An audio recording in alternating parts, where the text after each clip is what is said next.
کہ 14 صدیاں گزر گئیں، ہر صدی کے اندر کوئی نہ کوئی ایک ایسا شخص یا ایسے افراد، ایک صدی کے اندر متعدد افراد بھی آئے جنہوں نے دین کا ایسا فریضہ سر انجام دیا۔ پہلی صدی آئی تو سیدنا عمر بن عبدالعزیز رحمت اللہ تعالی علیہ مجدد بن کے آئے۔ دوسری صدی کے اندر امام محمد بن ادریس شافعی رحمت اللہ علیہ آپ نے تجدیدی فریضہ سر انجام دیا۔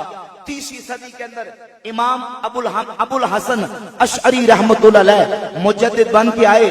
چوتھی صدی کے اندر امام ابو الحامد اسفرائینی کو علماء نے مجدد لکھا۔ پانچویں صدی کے اندر جب مناطقہ اور فلاسفہ نے اسلام کے خلاف معقولات کے ذریعے سے اعتراض کر کے اسلام کے خلاف حملے کیے تو امام محمد غزالی رحمت اللہ تعالی علیہ نے منصب مجددیت کے فائد ہو کے آپ نے اسلام کا دفاع کیا۔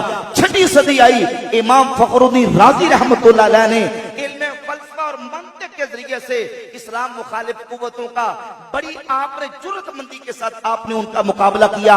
ساتویں صدی آئی، امام تقی الدین ابن دقیق آئے۔ آٹھویں صدی آئی، امام زین الدین عراقی آئے۔ نویں صدی آئی، امام خاتم الحفاظ امام جلال الدین اسیوطی رحمت اللہ علیہ مجدد بن کے آئے۔ 10ویں صدی آئی، محدث ملا علی قاری کو علماء نے مجدد لکھا۔ 11ویں صدی آئی تو سیدنا امام ربانی مجدد الافسانی شیخ احمد سرندی رحمت اللہ تعالی علیہ نے اکبر بادشاہ کے مقابلے میں کھڑے ہو کے اس کے دین اکبری کو ملیا میٹ کر کے اسلام و سنت کا پرچم بلند کیا۔ 12ویں صدی آئی، بادشاہ اورنگزیب عالمگیر رحمت اللہ تعالی علیہ نے تجدیدی فریضہ سر انجام دیا۔